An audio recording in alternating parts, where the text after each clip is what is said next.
오늘 우리에게 은혜 주실 하나님의 말씀은 신약성경 요한 3서 1절부터 15절까지의 말씀입니다. 요한 3서 1절부터 15절까지의 말씀을 드라마 바이블과 함께 봉독하겠습니다. 요한 3서.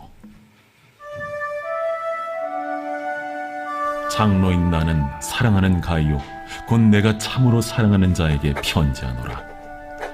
사랑하는 자여, 내 영혼이 잘됨 같이 내가 범사에 잘되고 강건하기를 내가 간구하노라. 형제들이 와서 내게 있는 진리를 증언하되 내가 진리 안에서 행한다 하니 내가 심히 기뻐하노라. 내가 내 자녀들이 진리 안에서 행한다함을 듣는 것보다 더 기쁜 일이 없도다. 사랑하는 자여, 내가 무엇이든지 형제 곧 나그네 된 자들에게 행하는 것은 신실한 일이니 그들이 교회 앞에서 너의 사랑을 증언하였느니라. 내가 하나님께 합당하게 그들을 전송하면 좋으리로다. 이는 그들이 주의 이름을 위하여 나가서 이방인에게 아무것도 받지 아니함이라. 그러므로 우리가 이 같은 자들을 영접하는 것이 마땅하니 이는 우리로 진리를 위하여 함께 일하는 자가 되게 하려 함이라.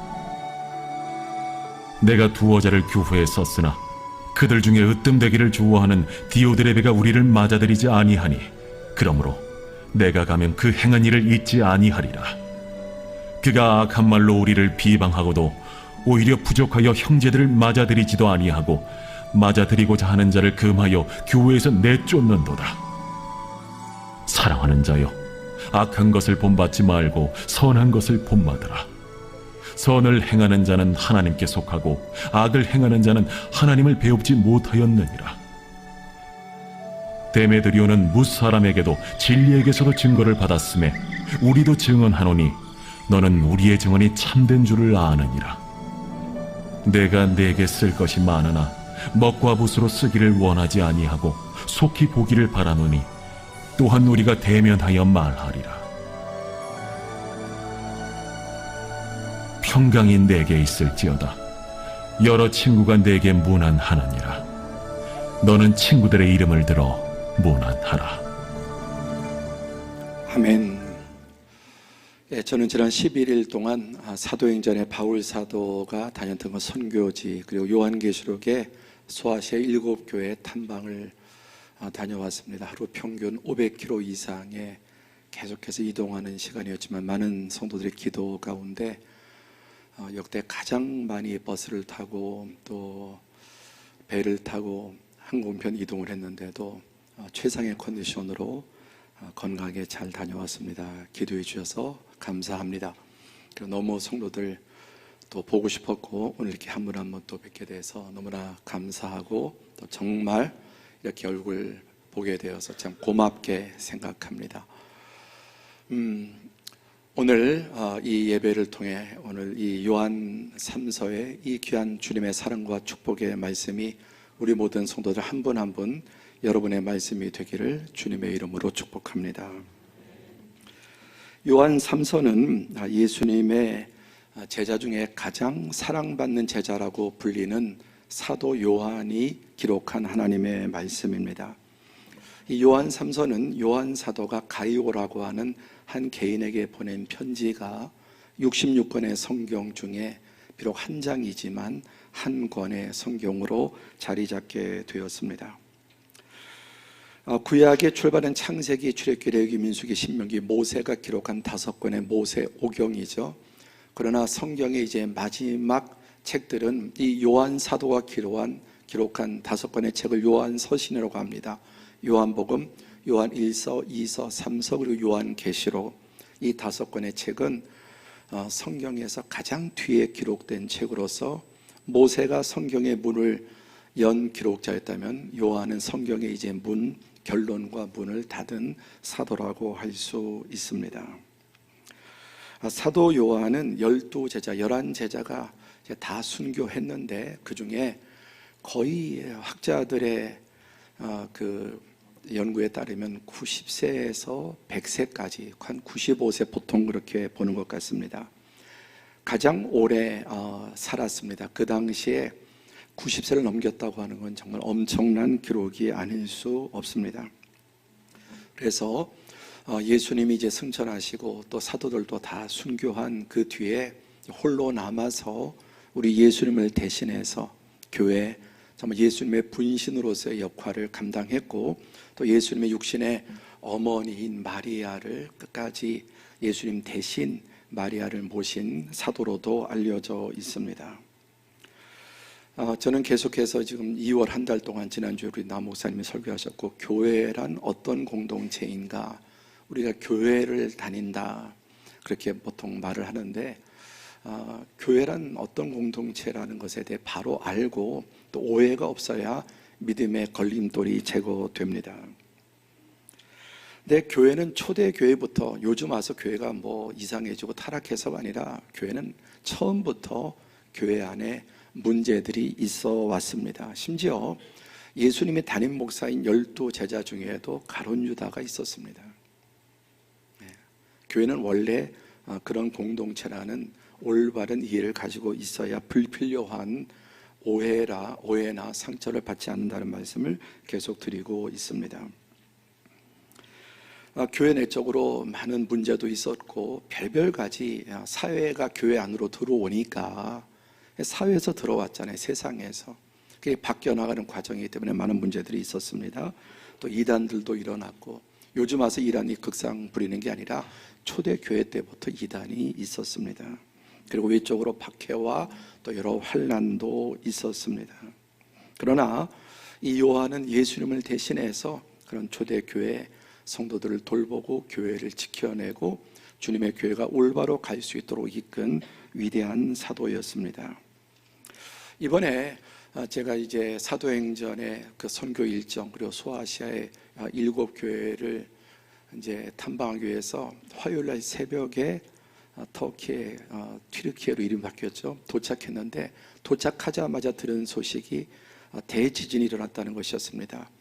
우리가 가는 지역과는 거리가 멀었기 때문에 지진의 영향은 받지 않았지만, 그러나 거기에서 이제 탐방간 우리 팀이 터키의 지진 소식을 들었습니다. 그런데 오늘 이 요한 사도가 요한 3서를 보낸 가이오는 에베소에 있는 교회, 신실한 믿음의 사람이었습니다. 에베소 교회 안수 집사님 정도라고 보면 좋을 것 같습니다. 이곳이 바로 탐방그 에베소 교회 터인데, 그 가운데 4개 기둥이 있는 것이 바로 요한이 여기에서 묻힌, 평생 이제 사역을 하고 묻힌 곳이 바로 요한의 무덤터이고, 이렇게 요한의 무덤이라는 기록이 있습니다. 근데 이제 저희가 그 에베소에 방문해서, 여기가 이제 에베소 경기장, 원형 경기장인데, 그곳에서 소식을 듣고 또 이렇게 긴급 지진 구원금을 모아서 $10,000를 현지 교회 선교사님을 통해서 전달했는데, 아마 한국 교회에서는 최초로 또 직접 현지에서 전달하고 그곳에서 기도했습니다.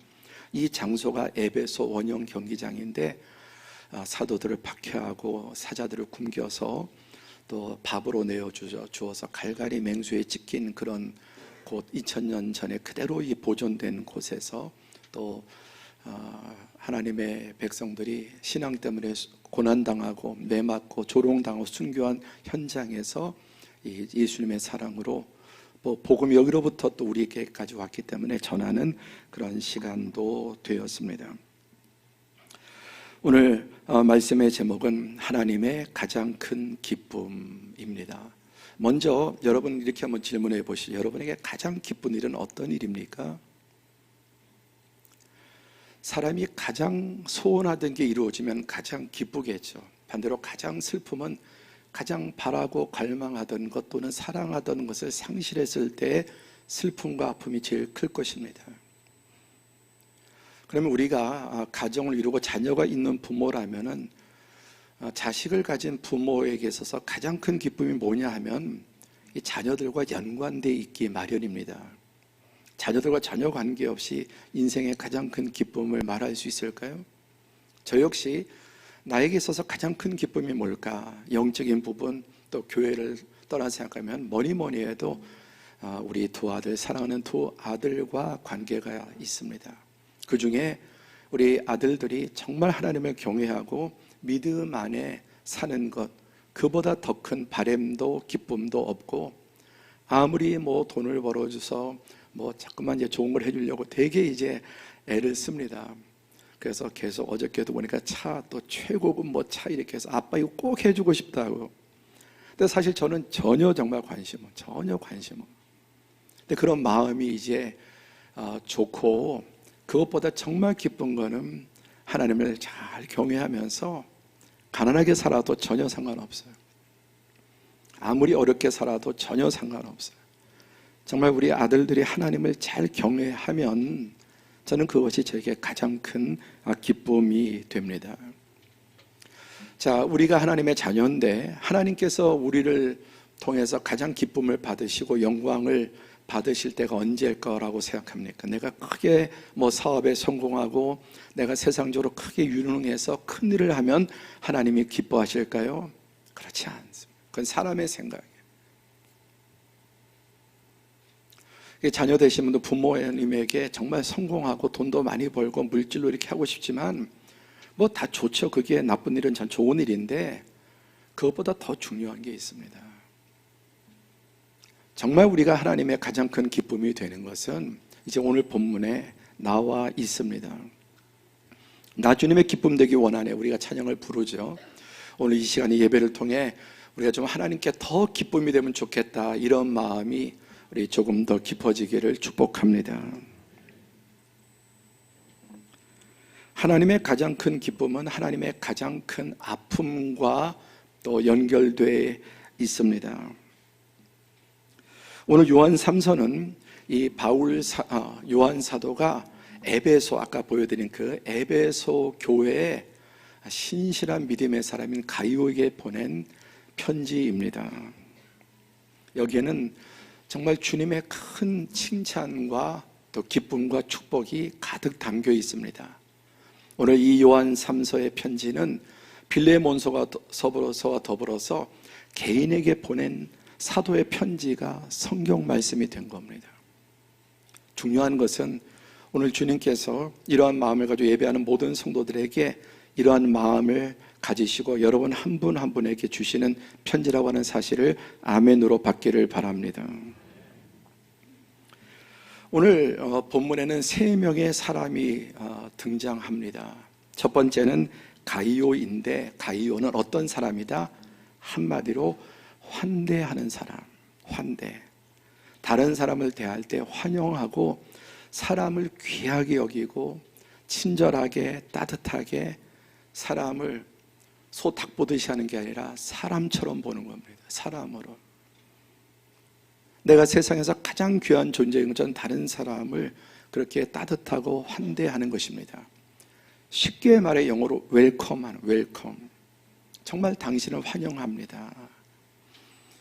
제가 2주 만에 돌아왔는데 반가우신가요? 예, 감사합니다. 저를 되게 반갑게, 목사님 너무너무 보고 싶어서 하는 분도 있고 닭 보듯이 보고 지나가는 분도 있고 피하고 가는 분도 있었습니다. 다 제 잘못이라고 생각합니다. 저는 사실 궁금해요. 내가 돌아왔을 때 성도들이 환대할까? 그 질문은 내가 그렇게 살았는가, 그렇게 목회했느냐, 그 질문입니다. 제가 환대를 받지 못한다면 그분을 그렇게 환대하지 못했기 때문이라고 생각합니다.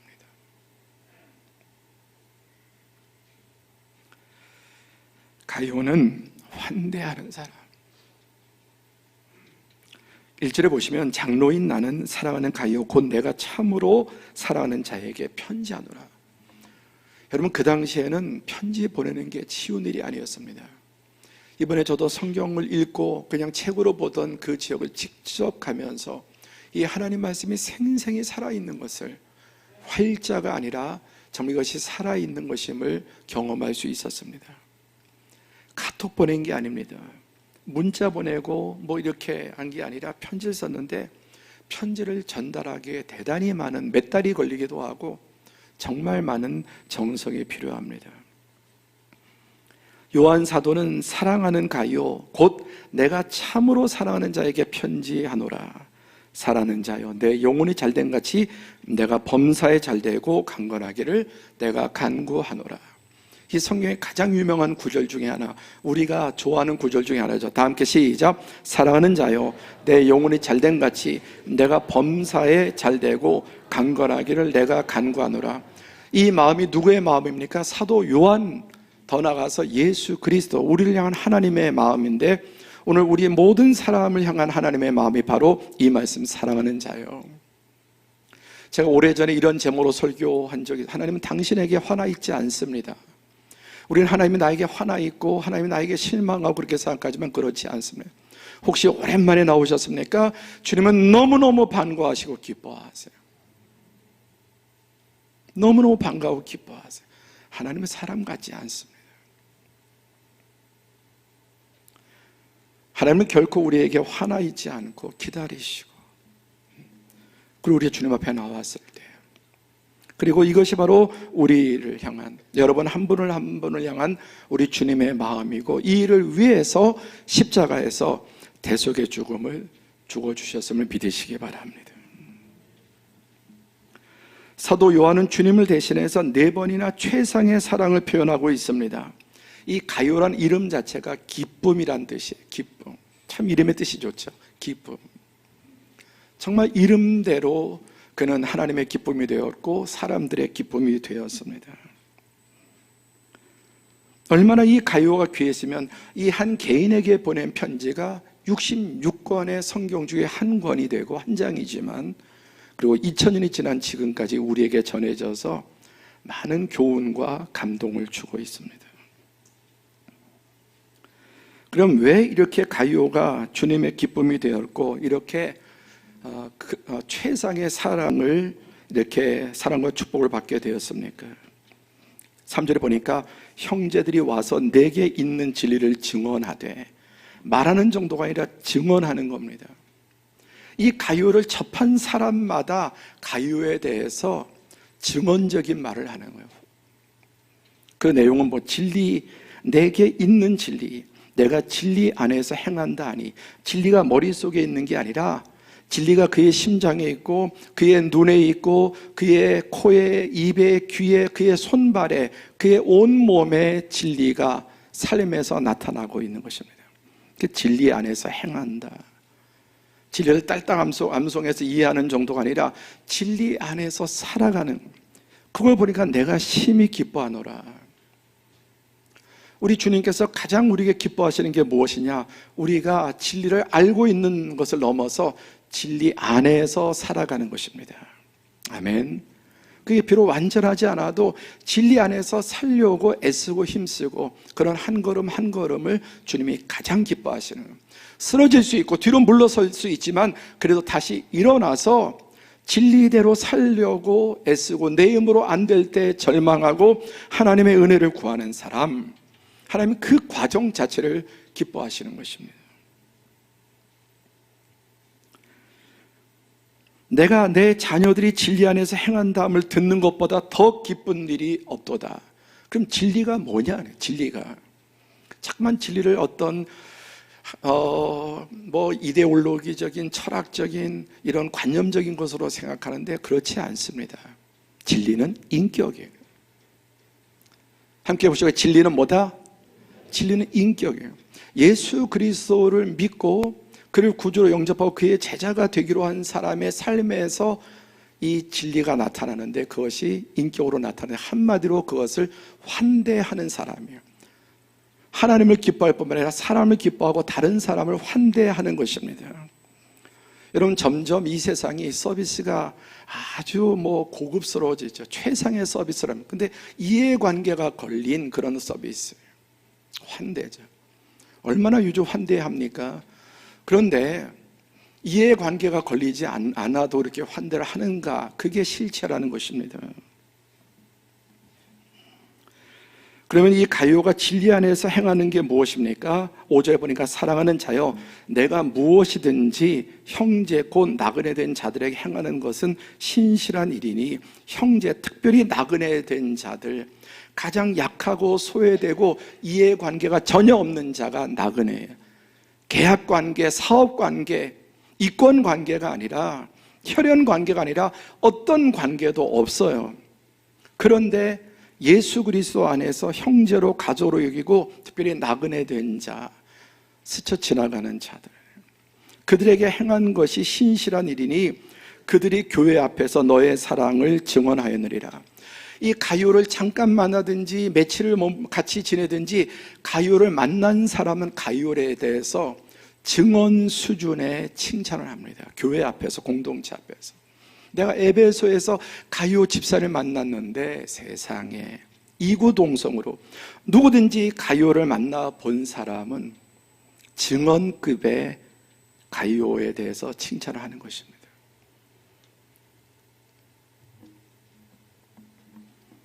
그의 사랑을 증언하였다고 그랬습니다. 7절로 넘어가면 이는 그들이 주의 이름을 위하여 나가서 이방인에게 아무것도 받지 아니함이라. 모든 사람이 그렇지만 특별히 가이오는 사도들과 복음 전도자들, 원래 저의 계획이 없었지만 이렇게 참 하나님께서 이번에 이 바울 사도가 그 복음을 전하기 위해서 핍박을 받으며 다녔던 그 여정, 이 참 눈부신 시대에 비행기를 타고 배를 타고 또 좋은 버스를 타고 11일간 다니는 것도 장난이 아니었습니다. 새벽부터 정말 밤늦게까지. 그런데 그 시대에, 그리고 저는 전혀 예상치 못했는데 눈으로 시작해서 눈으로 얼마나 추웠는지, 전 터키, 그리스가 그렇게 눈이 많이 나온 기상이변이죠. 태어나서 그렇게 많이 눈이 쌓인 것을 처음 보았습니다. 해발 3,000, 4,000m의 그런 산맥들을 넘으면서 다 걸어서 강도 만나고 굶고 춥고 얼어 죽을 뻔하고 못 자고, 이런 핍박 가운데 전도자들이 복음을 전한 발길 때문에 오늘 저와 여러분이 이 자리에서 복음을 듣는 것입니다. 그렇게 전해진 복음입니다. 특별히 이 가이오는 복음 전도자들, 나그네예요. 그러니 여러분, 얼마나 형색이 초췌하고 옷도 낡고 마르고 겨울엔 춥고 형색이 정말 저 서울역 앞에 노숙자 같은 모습으로 다닐 수, 그렇게 말끔하게 다닐 수 있는 환경이에요. 그러니까 딱 겉으로 봐도 냄새나고 보기 싫고 아무것도. 그런데 그들은 바로 복음을 전하는 사도고 복음 전도자들이었습니다. 그들은 생명을 걸고 아무런 월급도 받지 않고 목숨을 걸고 복음을 전하는 그들을 영접하고 그들을 귀하게 여긴 것입니다. 그래서 8절이 가이오의 이러한 모든 환대를 이는 우리로 진리를 위하여 함께 일하는 자가 되게 하려 함이라. 진리를 위해서 함께 일하는 사람, 우리가 기도하고 우리가 선교사들을 위해서 헌금한 이런 것들이 다 진리를 위해서 함께 일하는, 내가 몸으로 가지 못하지만 기도로 참여하고 또 내가 땀 흘려 하나님의 은혜로 주신 그 물질을 드리는 것, 진리를 위하여 함께 일하고 그들을 환대하고 또 계속해서 복음을 증거하도록 돕는 일입니다. 여러분은 진리를 위해서 함께 일하는 자입니까? 우리 공동체 일원이면 무조건 진리를 위해서 함께 일하는 자죠. 우리 교회 공동체가 함께 섬기니까. 그러나 더 진리를 위해서 함께 일하는 자의 비전을 갖게 되기를 축복합니다. 돈 많이 벌어서 우리 집 더 잘 살고 더 큰 집, 더 좋은 차, 더 좋은 옷들, 이런 것을 넘어서 내가 진리를 위해서 함께 일하는 자의 그런 비전과 꿈을 가지시기를 축복합니다. 이런 모습 때문에 요한 사도는 예수님의 그 심정과 마음으로 장로인 나는 사랑하는 가이오 곧 내가 참으로 사랑하는 자에게 편지하노라. 그리고 어떻게 축복합니까? 사랑하는 자여, 내가 무엇이든지 내 형제 곧 나그네 된 자들에게 행하는 것은 신실한 일이니. 여러분, 실상과 진가는 이해관계 없을 때 어떻게 대하느냐에 나타나 있는 거예요. 그리고 상대가 강자가 아니고 부자가 아니고 상당히 배운 사람이 아니고 뭔가 뛰어난 사람이 아니라도 오히려 세상적으로 볼 때, 육신적으로 볼 때는 무시할 수 있는 사람이라도 그 사람을 어떻게 대하느냐가 나의 신앙과 인격의 실체를 보여줍니다. 나보다 비슷한 사람, 나보다 여건이 좋은 사람, 조건이 좋은 사람을 대하는 것은 나의 실체가 아니에요. 우리가 물론 누구나 환대해야 되지만은 특별히 우리 신앙의 사람들은 세상 사람들이 사람의 외모를 보고 그 외모에는 학벌도 있고 정말 그 사람의 인물과 키와 뭐 체격과 여러 조건, 사회적인 직책 이런 것들을 보지만 그 사람 안에 있는 하나님의 형상으로, 제가 어떤 집사님의 이야기를 들어서 남편이 너무너무 미운데, 정말 너무너무 미운데 기도 가운데 그도 내 아들이다라는 주님의 음성을, 그도 내 아들이다, 그도 내가 사랑하는 아들이라는 주님의 음성을 기도 가운데 깨달아 남편을 대하는 태도가 바뀌는, 아무리 초라한 사람 속에서도 그 안에 하나님의 형상이 있다는 것을 우리는 영적인 눈으로 볼 줄 알아야 합니다. 조건이 좋은 누가 봐도 대우받을 만한 사람이 아니라 누구도 무시할 수 있는 사람에 대해서 어떠한 태도를 또 그를 환대할 수 있는가가 나의 실체를 보여준다.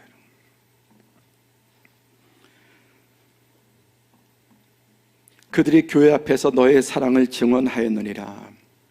평판, 이 가요의 평판은 하여튼 가요를 만난 사람마다 가요에 대해서 칭찬하는 거예요. 정말 너무너무 귀한 사람, 너무너무 귀한 하나님의 사람, 예수님의 빛이 나고 예수님의 향이 나고 예수님 대신, 예수님을 대신해서 예수님의 사랑의 통로가 되어주는 사람, 작은 예수. 잠깐 보았든 오래 보았든 하여튼 가요를 만나는 사람들은 가요에 대한 평판이 교회 안에서 공개적으로 그를 칭찬했습니다. 여러분 자신의 평판에 대해서 생각해 보셨습니까? 저도 고민하는 것 중에 하나, 아까 말씀드린, 내가 이렇게 왔을 때 성도들이 왜 왔냐, 그냥 더 있지, 그런 마음을 가지면은 그건 저는 끝난 겁니다. 네. 정말 그게 두려운 거예요. 그러니까 그런 고민을 해야 여러분 관리를 하겠죠. 노력, 애쓰고 목표를 가지고 살아가려고 힘쓰는. 여러분 평판이 인생의 성적표, 여러분 회사도 아니고 직함도 아니고 성적도 아니고 다른 거 외모도 아니라 정말 나의 진정한 인생의 성적표는 그 사람의 평판입니다. 교회 안에서의 평판, 아무도 모르는, 저분이 우리 교회 교인이었어? 그 평판은 무엇입니까? 가정에서 평판, 부부간에, 부모, 자녀, 형제간에, 여러분의 가족은 여러분을 어떻게 평판하십니까? 여러분 직장 공동체, 여러분의 동료들과 부하와 또 여러분의 상사들, 여러분은 어떻게 평가하십니까? 하다못해 그냥 길을 갈 때라도, 운전할 때라도, 지나갈 때라도 여러분 어떻게 평판을 받는가가 여러분 인생의 가장 중요한 성적표이고, 사람의 평판은 예수님의 평판과 거의 닮아 있습니다. 물론 외모로 보는 것은 정반대이지만 사람들에게 좋은 칭찬을 받는 것은 주님의 평판과 비슷하다고 보시면 됩니다. 다시 말해 사람들에게, 주변 사람들에게 평판이 좋지 않은 것은 하나님 보시기에도 그 사람 평판이 좋을 수 없다는 것을 입증합니다. 심은 대로 거두기 때문에 내가 살아온 대로 평판을 받게 되는 것입니다. 여러분 성경의 위대한 아브라함을 보십시오. 하나님에게도 그는 내 친구다라고 평판을 받았지만 햇사람들에게도, 거친 그 사람들에게도 좋은 평판을 받았습니다. 욥은 어떻습니까? 하나님이 자랑하는 사람이었고 사람들이 욥을 한결같이 동방의 의인이라고 평판을 했습니다. 오늘 본문의 가이오가 단지 사도들에게만이 아니라 교회 안에서만이 아니라 세상에 나가서도 가이오는 당연히 좋은 평판을 받은 사람이었습니다. 평판 관리 잘 하셔야 돼요. 특히 한 공동에 오래 있다 보면은 다 평판들이, 근데 그걸 계속해서 올려가야 될 줄로 믿습니다. 평판을 계속해서 올려가는 거예요. 어떻게? 간단해요. 예수님 닮은 사람으로. 예수님 닮은 사람으로 평판을 받으려면 딱 한 가지밖에 없어요. 죽는 거예요. 죽는 거. 이기심, 탐욕 버리고 손해보고 희생하고 죽는 거예요. 여러분 똑똑한 사람이라고 아주 다른 평가받기보다는 그리스도인 닮은 사람이란 평판을 사모하시기 바랍니다. 예수님 닮은 사람, 진짜 그리스도인, 예수님의 냄새가 나는 사람,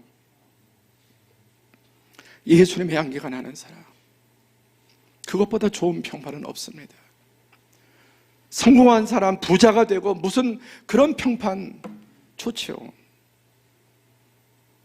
그러나 예수님의 사람의 평판을 받지 못하면 그 모든 것이 무슨 소용이 있겠습니까?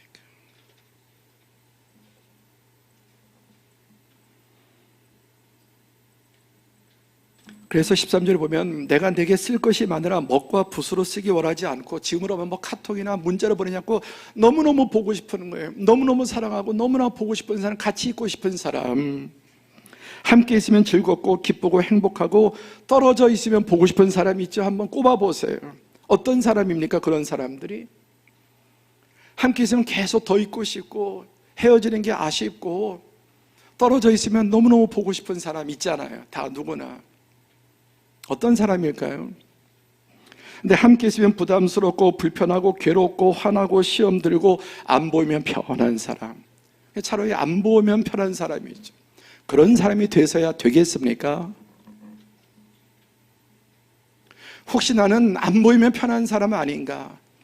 나에게 그런 사람이 누군가만 생각할 게 아니라 혹시 나는 누구에게인가 안 보이면 편한 사람이 아닌가?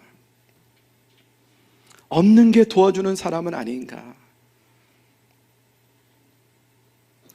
정말 그렇다면 너무너무 슬픈 일입니다.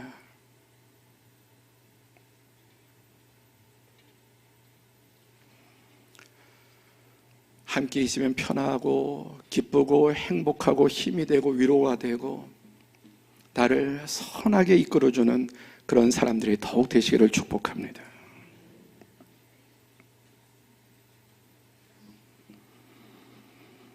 그래서 15절에 평강이 내게 있을지어다 여러 친구가 내게 무난하니라. 가요를 아는 사람들은 내 안부도 전해주세요, 내 안부도 전해주세요. 요한 사도가 편지를 쓸 때 하나같이 이구동성으로 저도 안부 전해주세요, 저도 안부 전해주세요. 내 이름은 빼라, 그게 하는.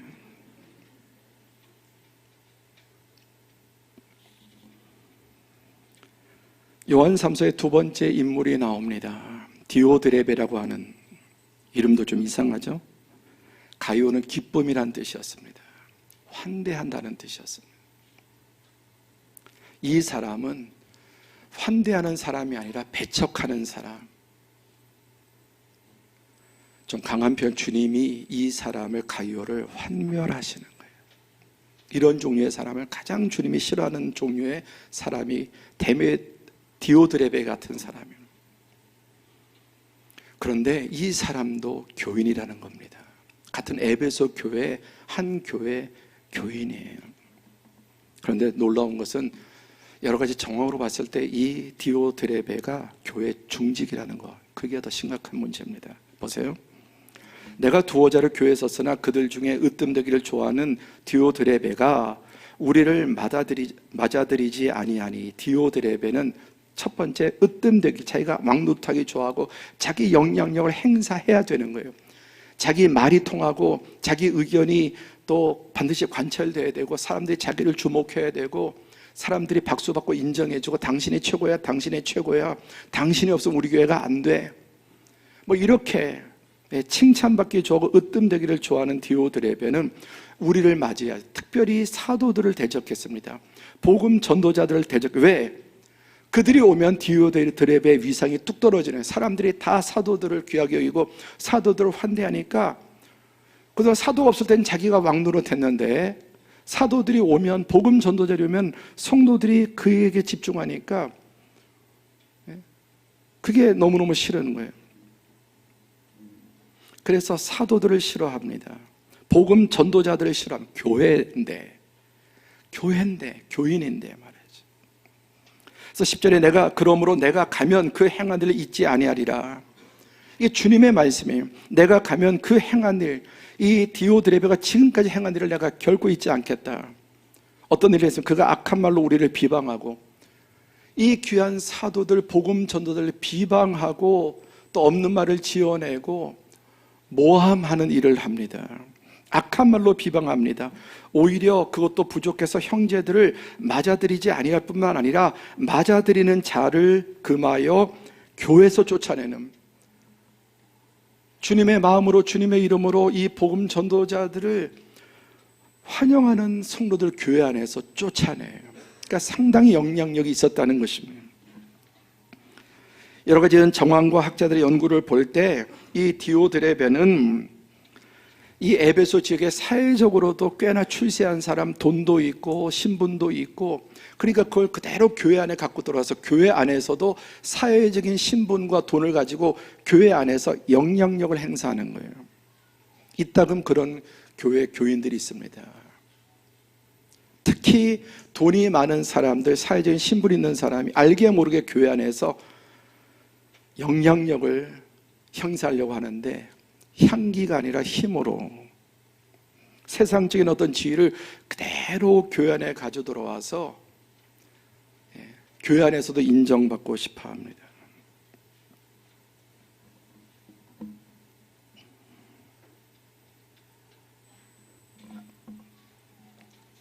특히 여기에 나그네들은 사도들이 순회하면서 이렇게 복음을 전하고 교회 안에 이제 일꾼들을 세우고 어느 정도 교회가 세워지면 이제 다른 곳으로 이전합니다. 그때는 아직까지 성경이 없었기 때문에, 성경에 기록된 성경이 없었기 때문에 계속 사도들과 복음 전도자들이 와서 구두로 이렇게 말씀을 가르치고 또 세우고 또 몇 달 또 이렇게 지나면 또 다른. 그래서 순회적으로 계속 전도자들, 사도들이 방문을 했습니다. 근데 그들을 못 오게 하고 또 영접하는, 또 그들을 사모 영접하는 교인들을 쫓아내는 그런 일들을 했다는 것입니다. 교회 분란과 복음 전파에 심각한 장애를 일으키는 교회 안의 암초였습니다. 성경은 이것을 알곡과 가라지라고 하고, 교회 안에 또 양과 염소 가운데 염소가 있다고 말씀합니다. 제가 요즘 읽고 있는 책 가운데 조슈아 지프라고 하는 신학자의 환대와 구원이라는 책을 관심 있게 또 읽고 있습니다. 이 책의 서평을 좀 소개하겠습니다. 종교개혁자들의 대표적 모토는 이신칭이 곧 믿음으로 의롭다함을 받는다였다. 이는 인간이 개발하고 만든 온갖 종류의 종교적 신조와 의식에 맞서 오직 성경이 계시하는 예수 그리스도를 믿음으로 하나님의 구원을 선물로 받게 된다는 것이다. 그러나 이 귀하고 복된 이신칭의의 선물이 한편으로는 값싼 구원으로 전락하지 않았는지 돌아보아야 한다. 오직 믿음으로 구원 얻는다. 오직 믿음 그러다 보니까 행함에 대해서 너무나 이렇게 약화되었다는 거예요. 값싼 구원. 그 다음 한편 배타적 구원으로 왜곡되어 오직 자신들만이 구원을 독점하고 있다는 생각으로 자신의 신앙과 다른 사람들에 대해 맹목적인 배타성과 공격적 태도를 보여왔다. 실제로 오늘날 세상이 느끼는 교회와 교인들의 이미지가 독선과 배타성으로 똘똘 뭉친 사람들이라는 인식이다. 그렇지 않습니까? 오늘 여러분 믿지 않는 사람들에게 교회 또 기독교인의 이미지를 이렇게 어떠냐고 하면 설문조사하면 언제나 이게 나와요. 독선과 배타성으로 똘똘 뭉친 집단, 이기적인 집단. 그리스도인이 희생하고 보내된, 물론 삶에서 그렇게 사는 분들이 많지만 전반적으로 사회에서 느끼는 그리스도인의 이미지는 그러면서도 이기적인 거예요. 이기적인, 독선적이고 배타적이고. 이 책의 핵심 주장은 단순하고 명료하다. 곧 그리스도인은 환대로서 구원받는다. 구원은 하나님께서 우리를 아무런 조건이나 자격 없이 전적으로 환대해 주신 결과로 주어진 것인 것처럼 우리 또한 다른 사람들을 차별 없이 환대함으로써 그 구원의 은혜에 참여하게 된다는 것이다. 여러분, 동성애가 옳지 않지만 동성애자들을 환멸하면 안 되는 거죠. 예수님이 동성애자들을 보셨을 때 긍휼히 계셨겠지 그들을 환멸하셨겠습니까? 근데 교회는 환멸하는 태도를 취하는 거예요. 그것이 분명히 잘못됐다는 것은 우리가 분명히 해야 되지만 그들을 대하는 태도, 이슬람을 대하는 태도, 또 타종교를 대하는 태도, 불신자를 대하는 태도를 지배적이거나 공격적인 태도를 가지면 절대 안 된다. 그들도 환대해야 된다. 왜? 우리가 환대로 구원을 받았기 때문입니다. 우리 또한 다른 사람들을 차별 없이 환대함으로써 그 구원의 은혜에 참여하게 된다는 것이다. 교회가 세상의 빛과 소금 되려면 교회가 이 세상을 환대해야 된다는, 자기들만의 집단, 똘똘 이기심으로 또 어떤 독선으로 똘똘 뭉친 집단이 아니라 정말 개방적, 열리고 웰컴하는 공동체가 되어야 구원이 확장되는 것입니다. 따라서 그리스도인의 믿음의 행위의 진정성은, 참된 믿음은 타인에 대한 환대로 증명된다. 지금 2월달 설교 시리즈의 주제가 어떻게 참된 그리스도인이 될 것인가, 그것은 말로 단지 신앙 고백을 넘어서 진정성 있는 타인에 대한 환대, 다른 사람을 어떻게 대하느냐. 교회 안에서 복음을 전하는 사도들 뿐만 아니라 모든 성도들, 교회 안에 종들도 그 당시에 노예도 있었습니다. 노예를 어떻게 대하느냐, 그 당시 여자 인권의 바닥, 여성을 어떻게 대하느냐, 가난한 자를 어떻게 대하느냐, 나그네 어떻게 대하느냐, 세상에 나가서도 마찬가지. 신앙의 진정성은 타인에 대한 환대로 증명이 됩니다. 성경은 환대의 교훈과 사례로 가득합니다. 성경이 말씀하는 하나님은 죄인과 원수들을 환대하시어 그분의 백성과 자녀 삼아주신 분이에요. 여러분, 사실 죄송하지만 우리는 하나님 앞에 역겨운 존재들입니다. 더러운 존재 정도가 아니라 거룩하신 하나님 앞에 우리는 너무너무 역겨운 존재들입니다. 그런데 하나님께서 그 역겨움을 참고 십자가로 그 모든 것을 제거하시고 우리를 환대하신, 그리고 그분의 백성과 그분의 자녀 삼아주신 분이십니다. 믿음의 조상이라고 할 수 있는 아브라함은 일면식도 없는 나그네를 환대한, 아브라함의 기사에서 사람을 환대한 기사가 많이 나옵니다. 출애굽을 통해 하나님의 언약 백성이 된 이스라엘에게 주어진 가장 중요한 명령, 10계명의 모든 여러분 계명 가운데 나그네와 이방인들을 환대하라는 명령이에요. 하나님의 온갖 이름 가운데 가장 좋은 이름은 고아와 과부와 나그네 하나님이라는 이름이에요. 만왕의 왕, 전능하신 하나님, 만주의 주가 아니라 하나님은 고아와 과부의 하나님, 나그네 하나님이라고 하는 거예요. 그게 하나님의 이름의 최고의 명예입니다. 그래서 이 모든 명령은 내 이웃을 내 몸같이 사랑하되 특별히 이방인과 나그네와 고아와 과부, 인권이라고 하는 것을 보장받지 못하는 자들을 적극적으로 환대하는 것이 구원받은 공동체의 사명이었고 증거였습니다. 왜? 그들이 그렇게 환대로, 우리가 그렇게 환대로 구원받았기 때문에. 그런데 세상에서 우원을 가지고 저 죄악된 세상, 그럼 우리는 정말 거룩하냐? 세상을 손가락질 만고 정말 그렇게 거룩하냐? 우리가 거룩한 것은 예수의 보혈의 피로 거룩하게 된 것이고 점차 성화의 과정을 밟아가긴 하지만 어쩌면 더 위선적일 수도 있잖아요.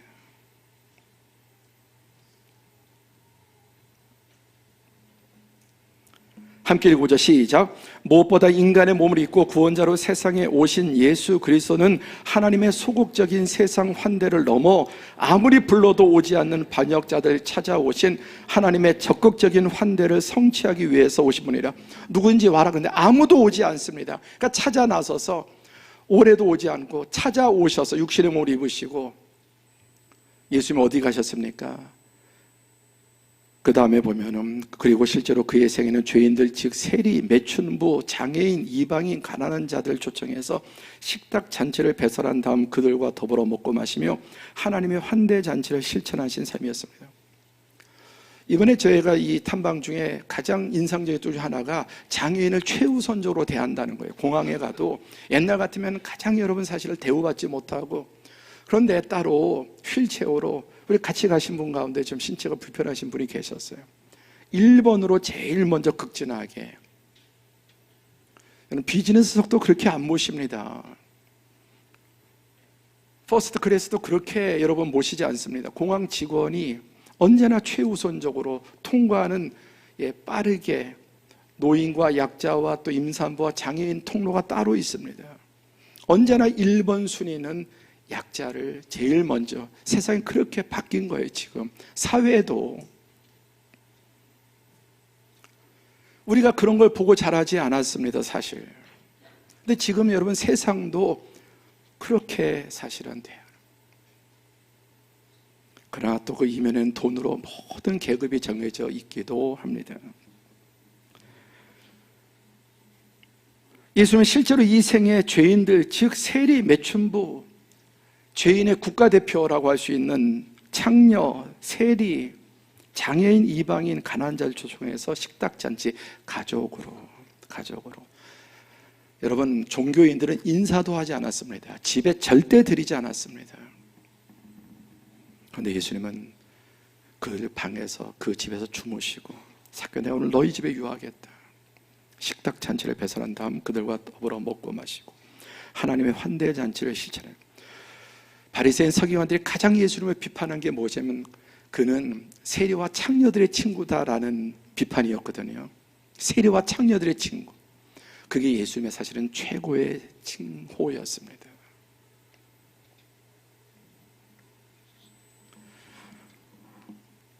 당시 율법이라는 종교가 강력한 차별과 혐오를 조장하고 선동하는 세상에서 예수님은 소외되고 배제된 인간 이하의 사람들을 오히려 지극한 사랑으로 환대하여 하나님 나라 백성 삼아 주셨습니다. 그게 나라는 것을 어떻게 생각하십니까? 은혜 아니면, 하나님의 환대가 없었으면, 하나님이 나에게 그러한 은혜와 기회를 주시지 않았다면 나의 다 된 것이 다 나의 노력일까요? 다 나의 능력일까요? 그런 사람은 하나님과 관계없는 사람입니다.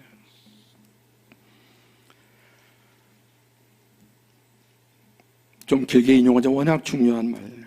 그리고 이러한 예수님을 통해서 보이신 그러한 하나님 나라의 환대는 이후 교회와 그리스도인들의 삶에서 나그네들과 약자들을 섬기고 환대하는 교회 전통으로 굳건히 자리 잡습니다.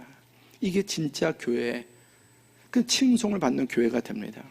더 나아가 이런 환대의 여부는 이렇게 다른 사람 약자를 환대하느냐 그렇지 않느냐 여부는 하나님 백성들을 양과 염소로 구분짓는 결정적 기준이 될 것이다. 예수님의 말씀이죠.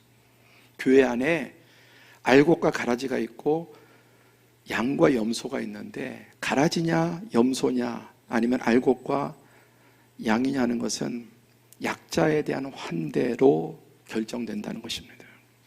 따라서 환대란 주제는 단순히 윤리적 영역에 국한된 게 아니라 기독교의 실론, 하나님이 어떤 분인가, 기독론, 예수님이 어떤 분인가, 어떻게 구원받는가, 종말론을 재구성할 수 있는 핵심이 환대. 우리가 환대로 구원받았기 때문에 너도 가서 환대하라는 것입니다. 아멘. 그럼 이제 우리에게로 돌아와서 나는 사람들을 환대하는 사람인가, 따뜻하고 다정하고 온유하고 겸손한 사람인지, 냉정하고 이기적이고 차갑고 사람들에게 무관심한 사람인지, 여러분 스스로 어떻게 생각하세요?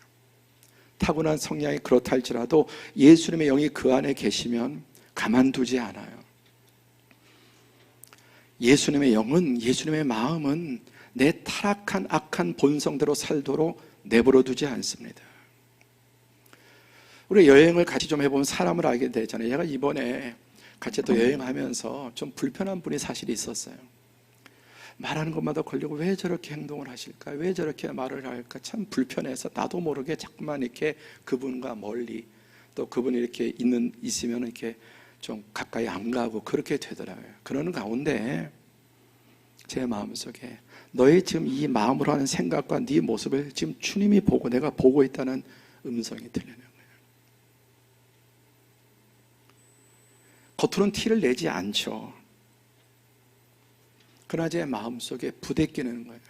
자꾸만 불편하고, 그러니까 말도 안 하게 되고, 뭐 같이 사진을 찍고 싶지도 않고, 그리고 나도 모르게 이렇게. 그런데 성령께서 내 마음속에 지금 너의 그 생각과 그 행동을 내가 보고 있어. 질렸습니다. 회개하고 일부러 다가가고, 우러나와서가 아니라 일부러 의지적으로. 여러분, 신앙은 감정으로 하는 게 아니에요. 지식과 의지로 하고 감정은 따라오는 겁니다. 함께 신앙은 지식과 무엇으로 한다? 의지로 하는 거예요. 우러나와서 한 게 아니에요. 억지로 한 거라. 그러면 안 되니까. 내 안에 주의 영이 나를 책망하시니까 일부러 커피도 사드리고 가까이 가서 얘기도 하고 일부러 식탁에 가서 같이 앉아서 성령의 그 음성이 없었다면 저는 이번 11일 동안 한 번도 그분과 사진을 찍거나 그분에게 차를 대접하거나 같은 식탁에서 식사하지 않았을 겁니다.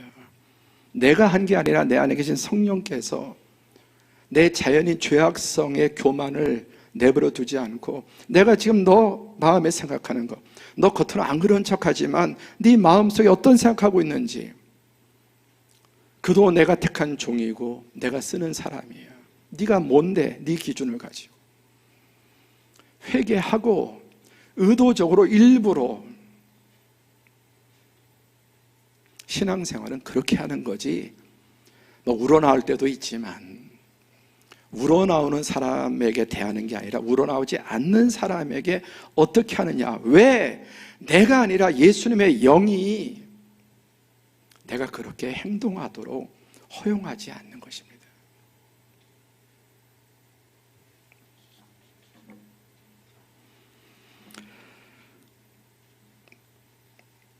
여러분, 교회 안에는 가요와 같은 사람도 있고 디오드레베 같은 사람도 있습니다. 우리 11절 함께 봉독합니다. 시작. 사랑하는 자여, 악한 것을 본받지 말고 선한 것을 본받으라. 선을 행하는 자는 하나님께 속하고 악을 행하는 자는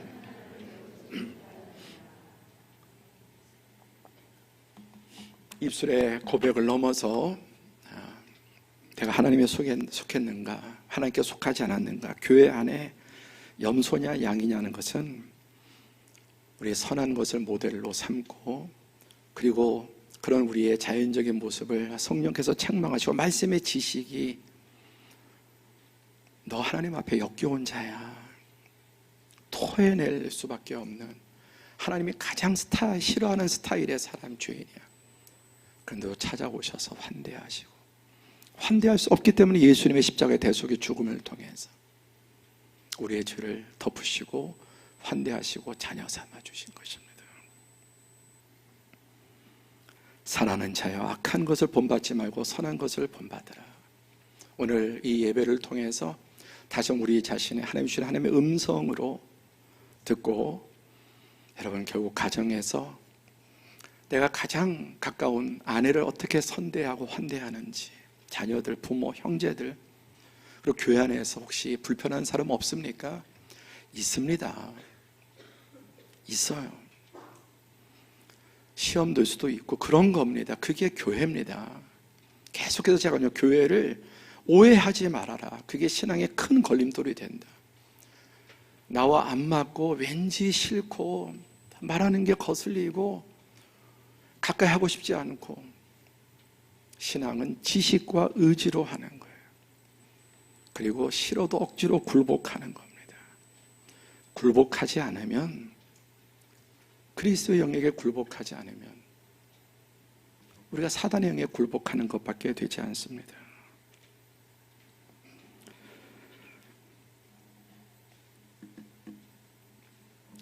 오늘 우리가 이 말씀을 통해서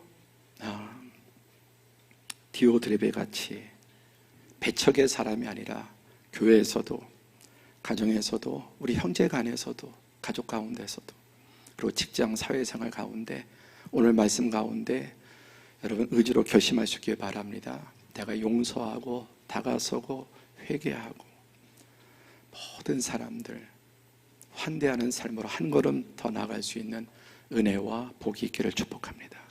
기도하겠습니다. 하나님의 가장 큰 기쁨, 내가 세운 그런 기준하고는 많이 다릅니다. 지극히 작은 소자에게, 가장 약자에게, 그게 내 실체, 힘 있는 사람, 동등한 사람, 이해관계가 걸린 사람, 고객님이 아니에요. 주님의 가장 큰 기쁨은 약한 자를 환대하고, 나랑 맞지 않고 불편해도 그것을 내가 말씀으로 극복하고 의지로 결단하고 의지로 다가가고 또 용서하고 그를 높이는 것입니다. 그것을 바라보는 것이 주님의 가장 큰 기쁨이고 진정한 그리스도인의 길인 줄로 믿습니다. 주님, 나 주님의 기쁨이 되기를 원합니다. 내 마음을 새롭게 해주시고 정말 주님의 기쁨이 되고자 하는 이 마음 주시고, 교회 안에서도 누군가 맺혀 있다면 그대로 가시면 안 돼요. 그거 바꿔서 해결될 문제가 아니에요. 그리고 누가 먼저 그것을 다가서고 푸느냐, 그 사람이 예수님을 더 닮은 사람. 가정, 직장생활, 사회생활 속에서 주님, 이 말씀 어렵지만 성령의 도우심으로 주님 도와주셔서 실천하게 해주세요. 함께 기도하겠습니다.